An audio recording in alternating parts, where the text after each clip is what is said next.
It is 6 p.m. here in New York. I'm Ayman Mohyeldin, along with Elise Jordan, Catherine Rampell, and Antonia Hilton. Tonight, President Trump declares Senator Bill Cassidy's political career over after losing to a Trump loyalist.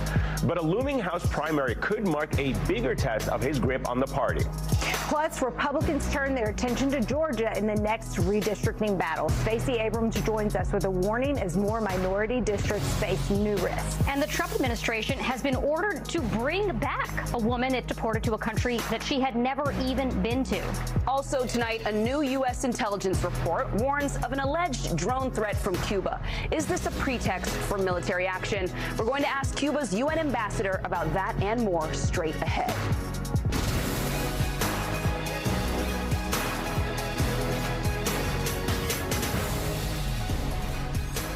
Good evening, everyone, and welcome to the weekend prime time. We begin tonight with a massive political shockwave out of the state of Louisiana. President Trump's primary vengeance just claimed a major sitting senator who was one of the few Republicans who actually had the courage to vote to convict Donald Trump for his role in January the 6th. Louisiana GOP Senator Bill Cassidy has now become the first elected senator of either party to lose a primary since 2012, losing to a Trump-backed candidate, that is Congresswoman Julia Letlow and State Treasurer John Fleming, both of whom will now advance to a runoff on June 27th. Trump wasted no time celebrating Cassidy's defeat, posting on Truth Social, quote, "His disloyalty to the man who got him elected is now a part of legend, and it's nice to see that his political career is over." And just this last hour, Trump posted a juvenile video on Truth Social of him hitting Cassidy in the head with a golf ball. But even in defeat, Cassidy wasn't going down quietly, firing off a parting shot at the man who engineered his political downfall. I've been able to participate in democracy. And when you participate in democracy, sometimes it doesn't turn out the way you want it to. But you don't pout, you don't whine, you don't claim that election was stolen. Our country is not about one individual. It is about the welfare of all Americans, and it is about our Constitution. So a lot to unpack in what has played out in Louisiana, but I thought an interesting place to start was that comment that we just heard from Senator Cassidy, because to some extent, that kind of commentary is what you would have wanted to see from Cassidy over the last couple of months, and certainly from the last couple of years. I think the problem that a lot of people had with Cassidy, and again, I can't really speak for Republican voters, I don't know them very well, but just from hearing the commentary about them, is that Cassidy had the courage to vote to impeach Donald Trump on January the 6th, or related to January the 6th, but since then has spent most of his time trying to suck up to the president, trying to warm up to the president. And at one point, people have pointed out that he's a doctor, but he voted to confirm RFK Jr.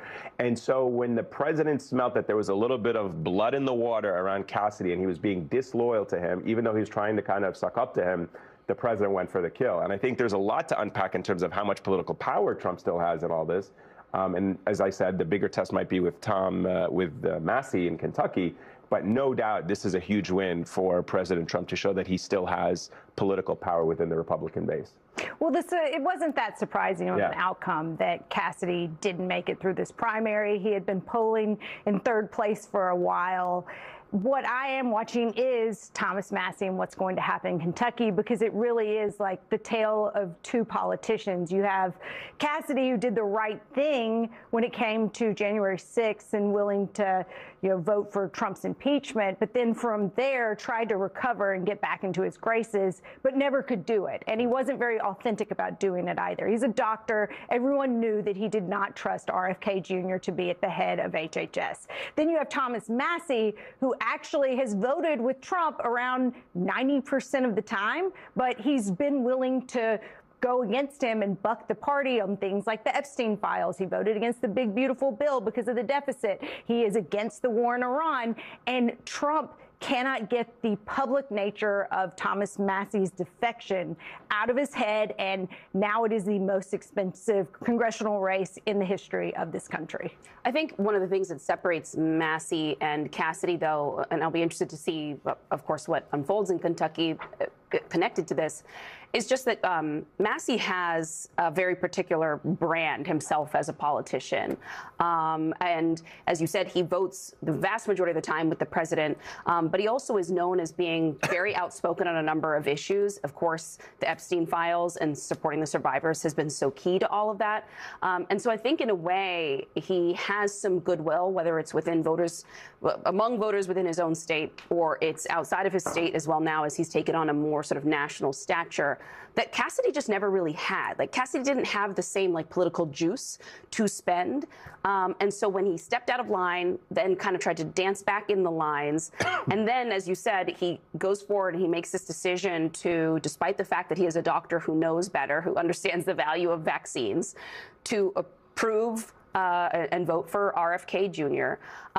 He honestly just sends very confusing signals. Like, as a politician, it was very unclear to me as an observer, and I imagine it's probably unclear to people at home, like, what do you stand for? And I think we talk about this in politics across the board. We've talked about this about Democrats a lot of the time, the need for people to be able to associate you with a brand and what you stand for and kind of, like, boil down to 2-3 things you believe. And Cassidy, it kind of got to the point where it's like, well, I don't know. I actually don't know. It kind of seems like you're willing to do whatever needed to be done. And I'm not saying that, you know, as certainly a pro-Trump argument here for it, but just that, like, I am not surprised by this result. Whereas I think that, like, while things are getting very heated, very challenging for Massey, he has a fighting chance because he is himself. And there's always credit for that, I think. I would like to ask Cassidy, was it all worth it? Because I think his legacy will be RFK Jr. He gave the rest of his Republican senators permission to vote this anti-vaxxer who discredited the faith, whatever faith there still was in America, in vaccines, and likely, as a result, worsened the likelihood that people got things like measles shots for their kids, which has led to greater measles outbreaks. I think all of that is on Cassidy's shoulders, and I think he needs to answer for that. And one question that I have for him going forward is, what does he do now, right? There are a number of Republicans who are leaving this year. Tillis is one of them, for example, who have the opportunity. Most of them, I would say, are going out on their own terms, maybe not so much with Cassidy, but they have the opportunity to buck Trump on particular issues, as Cassidy could have bucked Trump when it really counted, when people were looking to the doctor in the Senate. And I wonder what he does now. Does he find his spine? Does he use opportunities, not necessarily to do things that I agree with, but that are true to whatever his principles are, whatever that brand should be? And I don't know. I hope for him, I hope for our country's sake, that he is able to stand on his own 2 feet. I'm not convinced that it will happen, but I certainly hope that that is the case. I just don't see him, even if he decided to do that, to say, like, I'm going to be, like, you know, now I'm going to critique RFK Jr. day in and day out. I'm going to be on top of it. Like, he hasn't built that authentic lane and brand for himself the way that Marjorie Taylor Greene and others have. Like, as many criticisms and question marks as there are still out, it's like they were beating a particular drum. They were very clear about where they stood, so they had a platform to turn to. I don't know where he goes other than maybe back into practice right now. This, too, is why the Massey race is so important. And I'll be honest, I'm emotionally invested in this one. It is rare that I want to see a candidate win in the way that I think Thomas Massey deserves to win, just for sticking with his principles and being, even when I disagree with him, you know where he stands. And it is so rare in an American politician these days that that happens. And he has been willing to buck his party. He's obviously willing to buck the left for years, but he has shown no compunction, and he has stayed true to his libertarian brand. And you don't see that with Bill Cassidy. So it's hard to have that much sympathy when someone was willing to sell their soul for Trumpian MAGA beliefs that they didn't ascribe to. But then you see Massey, who is unwilling to go down without a fight. And you also look at Marjorie Taylor Greene, who is a big backer of Thomas Massey. People like Justin Amash that were unwilling. Ro Khanna to some extent. Well, yes, but these are Republicans who were libertarian leaning, and they were unwilling to go along with the Trump orthodoxy and just, you know, sign the check and go to war and do the things that are against their principles. Well, you know who was willing to go with the Trump orthodoxy? Senator Lindsey Graham. And he was on Meet the Press this morning. I want to play you this soundbite, and we'll get thoughts on it afterwards. Take a listen.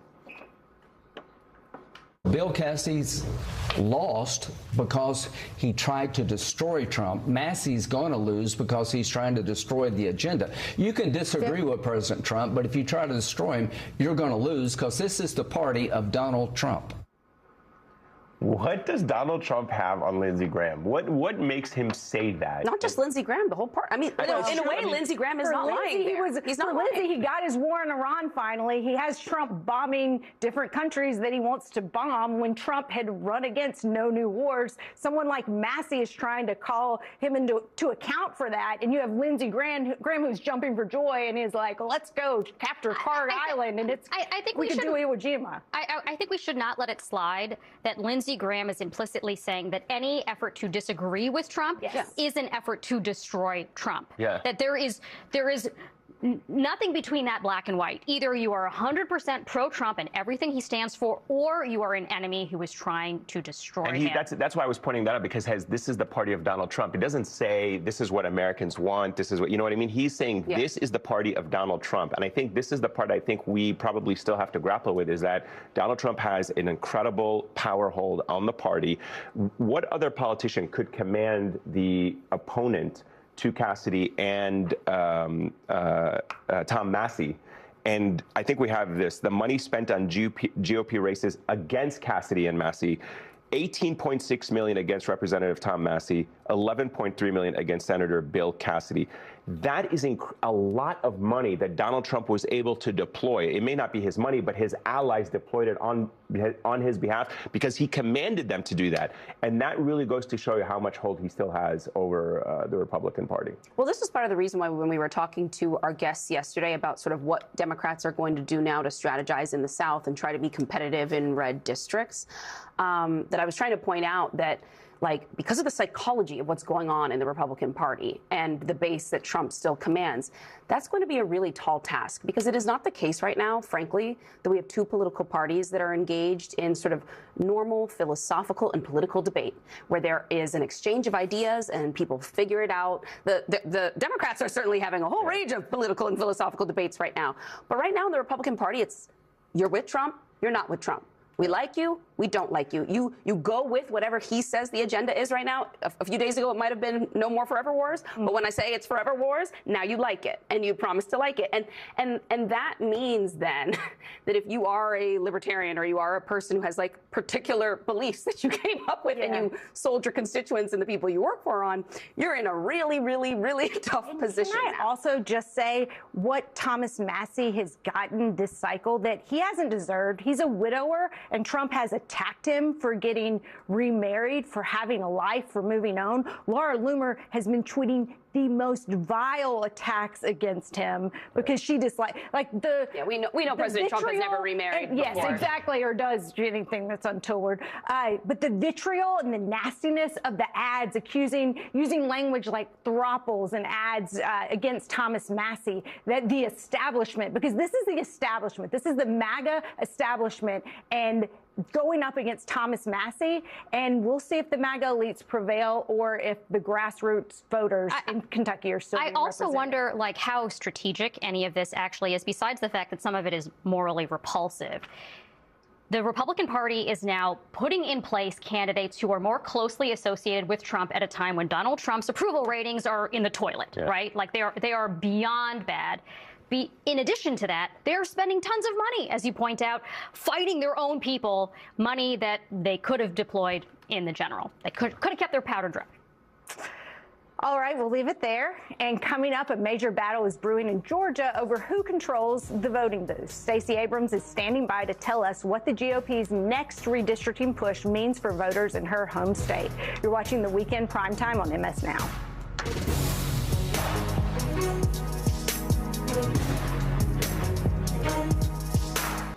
Since the Supreme Court weakened key protections in the Voting Rights Act, Republicans, especially in the Deep South, have rushed to launch partisan gerrymandering campaigns designed to strengthen their margins ahead of an otherwise grim midterm election cycle.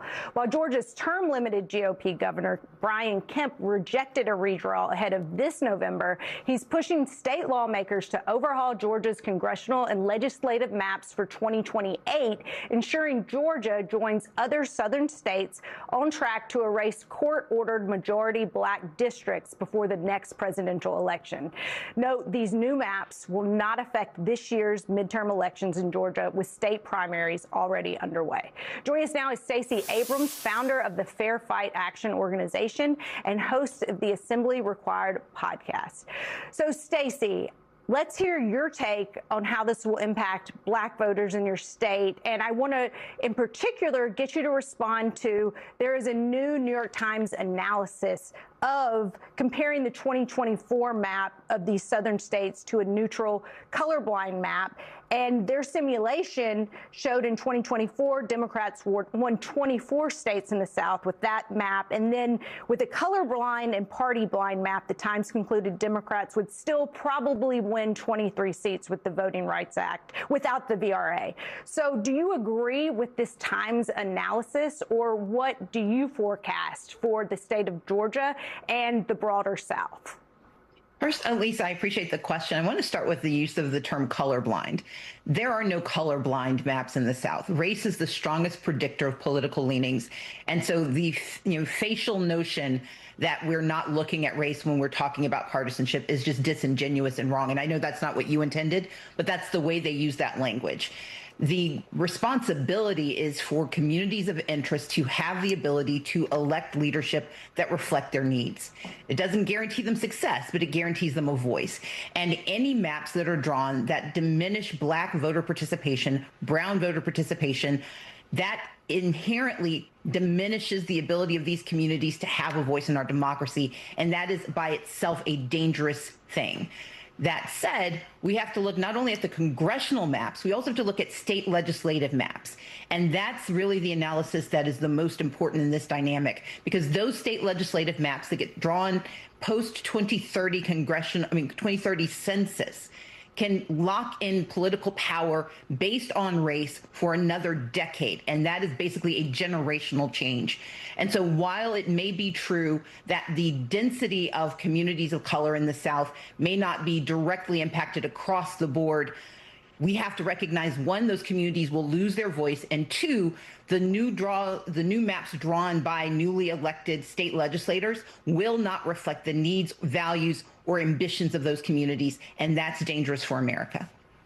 Speaker Mike Johnson was asked about all of this on Fox News earlier. I want you to take a listen.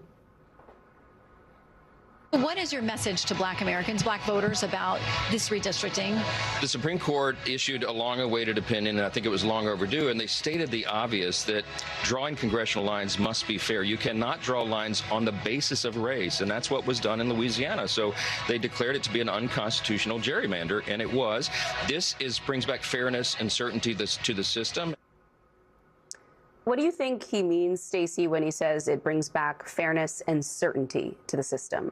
He's saying it brings back 1964, 1963, 1892, when race-neutral maps said that because blacks, largely black, although we have to now include communities of color beyond the African-American population, race neutrality has never been neutral.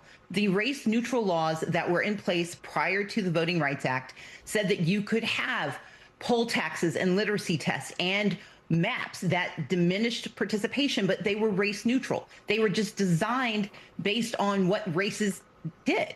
We knew that blacks were not permitted to learn how to read prior to the end of the Civil War. It was prohibited. So if you had a literacy test, you disproportionately affected black communities.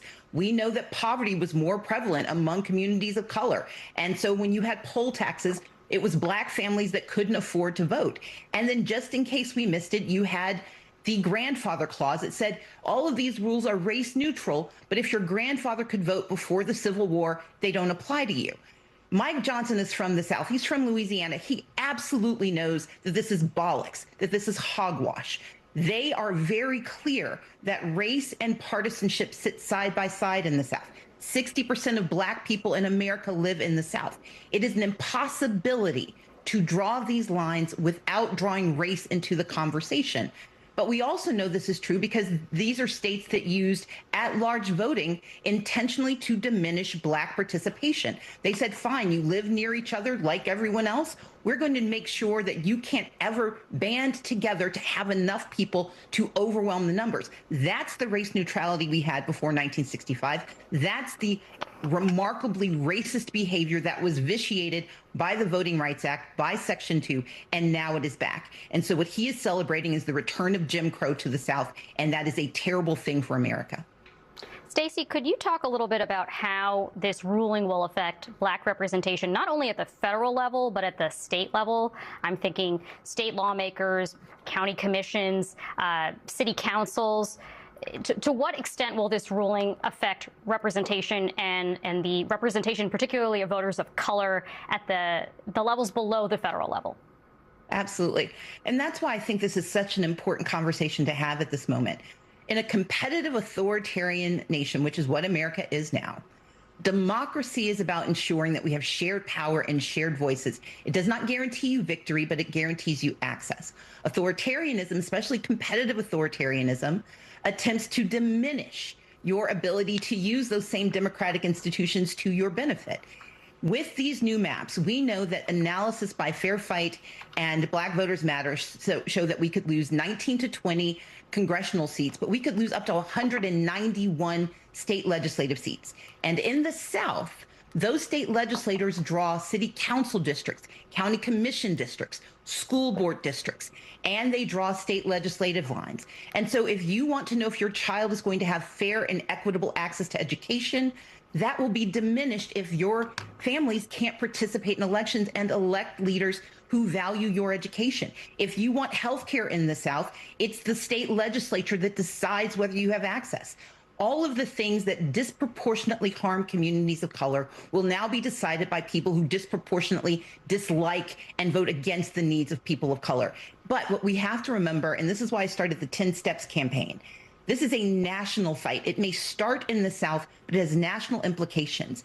Progress that serves the most disproportionately harmed communities lifts everyone. But if we do not do so, if we allow the suppression of Black and brown votes, we are harming their neighbors and we're harming the U.S. And that's why we cannot allow the South to be left behind. We need national intervention because they are starting in the South. But this is a national attempt to misuse democratic institutions to suppress all of the communities who fight for democracy in this country.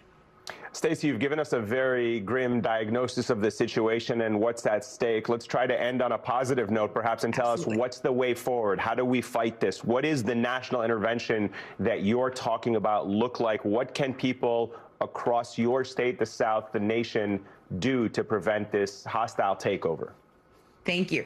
Look, I always start with the diagnosis because we've got to know what we face. So the first steps in the 10 steps to freedom and power is committing to know what we need to know. But we know we can fight this at the ballot box, we can fight this in the courthouse, and we can fight this in communities. Let's remember, Jim Crow was ended because communities came together. Black, brown, and white communities came together and fought back. But what that means is that we have to right-size the maps. We have to fix what they are breaking. This is not about competition for red versus blue. This is democracy versus authoritarianism. And so we need more states like Maryland, like Illinois, like New York to have racially fair, community representative maps that actually nullify the attempts that are being made by the authoritarians who are trying to strip us of power. We have to fund the litigation that's going forward. And we have to vote. We have to vote. We have to vote not just in 26, but 28, 30, and 32, because we can win. We have won before, and we can do it again. Stacey Abrams, thanks so much for your time tonight. Thank you. Coming up, the Trump administration's deportation strategy is facing some new resistance tonight. We'll look at the growing backlash over a controversial tactic, sending migrants to countries they have never even set foot in. You're watching the Weekend Primetime on MSNOW. Is facing new pushback over their cruel immigration policies. A federal judge says the Trump administration likely broke the law when it deported Colombian national Adriana Zapata to the Congo, a country she has never called home. Now, the judge is ordering the administration to return her to the United States. Sending migrants off to a third country is part of this administration's mass deportation push. It's basically a workaround for immigrants whom ICE and the State Department can't send to their own home countries, usually because a judge has ruled that they would face likely persecution and torture in their home countries. Earlier this year, a Democratic report found that the U.S. spent $40 million on roughly 300 deportations to third nations. Joining us now to discuss is Democratic Congressman of New Jersey, Rob Menendez. He was in the room when the judge ordered the Trump administration to bring Adriana back. So, Congressman, thanks for joining us. This is your constituent. Yep. You were there. You've been working on behalf of her as your constituent. Could you tell us where her case stands today? Sure. So a Bush-appointed judge ruled in her favor that the government likely had no basis to remove her to the Democratic Republic of the Congo, and that the government, that ICE, had to do everything they need to do to bring her back to the United States. That TRO was issued last week. There's going to be an update tomorrow, but our expectation and hope is that she'll be brought back as soon as possible. Is part of the strategy here, you think, not just the pain and the repercussions that the person deals with when they're sent to a place like the Congo, but also to actually send a message to all the other immigrants who are currently here in the country, who we know this administration keeps pushing and prodding to take $1,000 or so cash sums, self-deport.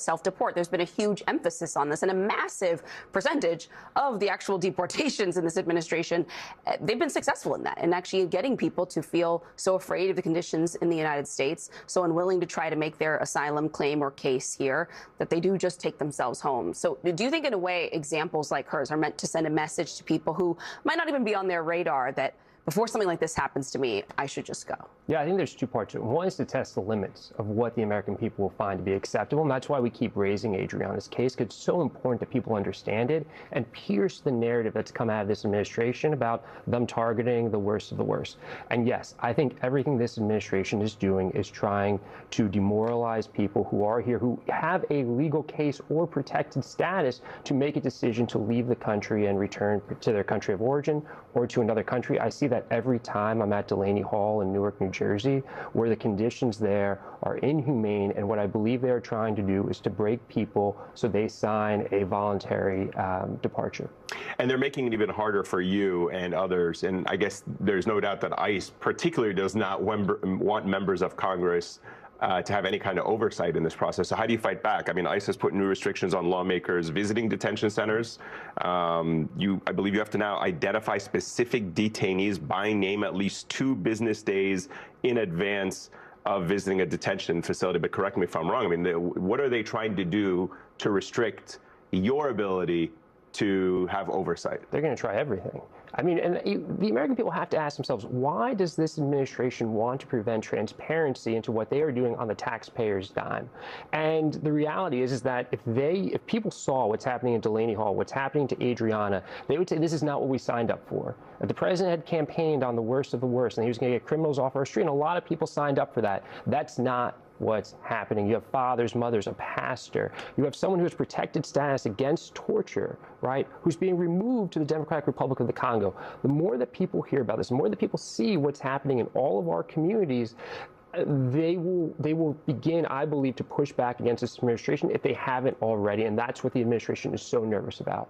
Congressman, Human Rights Watch has been monitoring deportation flights that are occurring, and 245 happened last month, including some flights where men and women have been restrained for up to 51 hours.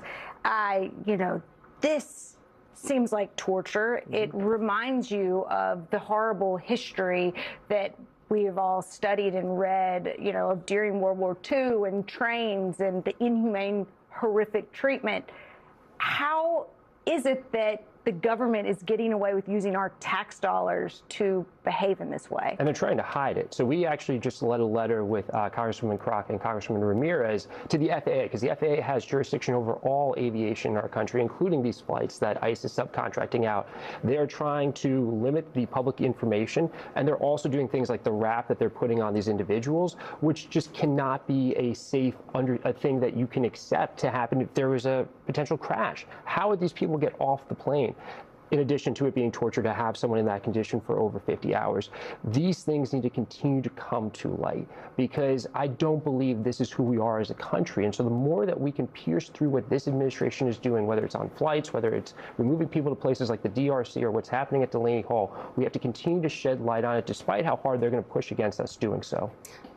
To what extent are the airline companies that we are all familiar with involved in this with the administration? And do you think consumers are aware of that? It's a lot of subcontractors, things that are sort of these private flights. But ultimately, we need to shed a light on everyone that's involved with ICE, DHS, and this administration. So we led a letter to our state investment council in New Jersey, which had an investment in Palantir. We know that that's enabled ICE to do what they are doing on a much larger scale with cutting-edge technology. Anyone that's doing and engaging with this administration to do the harm that they are doing in our communities, the public should know about, so they can make an informed decision whether they invest their money with that company or whether they shop at that company or use it for flights or whatnot. We need to continue to shine light on everyone that's involved in what's happening, not just the administration, but folks in the private sector as well, because none of this should stand. Could you? Sorry, no, please go ahead. I was just wondering, could you tell us a little bit more about what the conditions are like when people like Adriana are sent to a country that they have never been to, that they have no connection to? What happens to them when they're dropped on the ground? We can't tell you, because this is a new arrangement the administration has just set up with the DRC. These are the types of questions that people should be asking. You are sending people who have protected status, her and 14 other individuals, to a place that already has its own domestic challenges. They really should not be in a position to take people from the United States in an effort to get them out of the country, because that is really what this administration is trying to do. However they can do it is to get people out of this country with a disregard for due process or their individual rights. Really quickly before we go, the new acting DHS ICE director, David Venturell, how do you view him? What do you think of his past work? He's got some connections to the Geo Group. Geo Group, yeah, in the private prison industrial complex. If you think it can't get worse, it can get worse, right? I mean, Geo Group, Core Civic, these are the two major private companies that are privately detaining individuals. It is a conflict of interest. It shows the direction this administration is going to continue to go. I have no trust there, as I have no trust in this entire administration, which is why we're going to keep fighting against them. Congressman Rob Menendez, good to have you. Thanks, Congressman. Thank you all so much. Next, we're going to talk to Cuba's UN ambassador about the worsening humanitarian situation as the nation runs out of oil. You're watching the Weekend Primetime on MS NOW.